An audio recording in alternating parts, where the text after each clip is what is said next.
भरत गोगावले उपमुख्यमंत्री एकनाथ शिंदेंची भेट घेणार. रायगडच्या पालकमंत्रीपदाचा तिढा लवकरच सुटण्याची शक्यता. एप्रिल महिना अखेरीस पालकमंत्रीपदाचा तिढा सुटेल, गोगावलेंनी व्यक्त केला विश्वास. राज्याची आर्थिक स्थिती बिघडली. लाडक्या बहिणींच्या मतांची किंमत लवकरच 1,500 वरून 500 रुपयांवर आणि नंतर शून्यावर येणार, संजय राऊतांचं वक्तव्य. अजित पवार निधी देत नाही, शिंदेंची शहांकडे तक्रार, संजय राऊतांचा दावा. तर राज्याच्या आर्थिक स्थितीमुळे अजितदादाही सध्या चिंतेत, राऊतांचं वक्तव्य. धनंजय मुंडेंकडून मला वाल्मिक कराडच्या एन्काउंटरची ऑफर. मुंडेंनाच वाल्मिक कराड नको होते. निलंबित पोलीस अधिकारी रणजित कासलेचा नवा व्हिडिओ व्हायरल. मला शोधून दाखवा कासलेचं पोलिसांनाही ओपन चॅलेंज. बीडपेक्षा सिंधुदुर्ग जिल्ह्यात दहशतीची मोठी परिस्थिती. सिद्धिविनायक बिडवलकर अपहरण हत्या प्रकरणावरून वैभव नाईक यांचं वक्तव्य. तर कायदा सुव्यवस्थेचा बोजवारा उडाल्याचा वैभव नाईकांचा आरोप.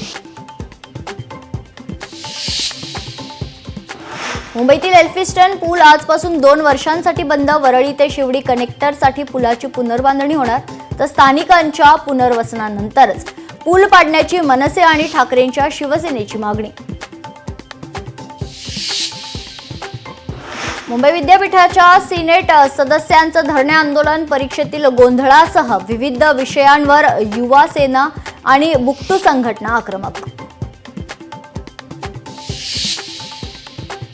पुण्यातील ईश्वरी भिसे मृत्यू प्रकरणी आज ससून रुग्णालयात तज्ज्ञांची बैठक. गर्भवतीचा मृत्यू वैद्यकीय निष्काळजीपणामुळे झाला का? ससून रुग्णालयाची समिती आज करणार गर्भवती महिला मृत्यू प्रकरणाचा तपास.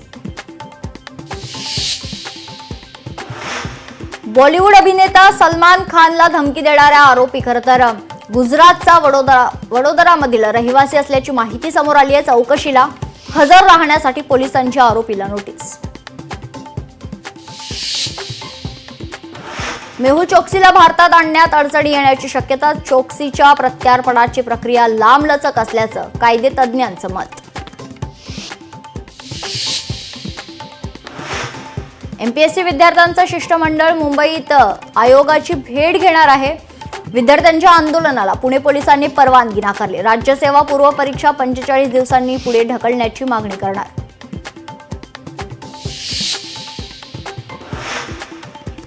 राज्यात येत्या आठवड्यात अवकाळी पावसाचा अंदाज. विदर्भात मेघगर्जनेसह पावसाचा अंदाज. तर पश्चिम आणि मध्य महाराष्ट्रात वेगवान वाऱ्यासह पावसाची शक्यता.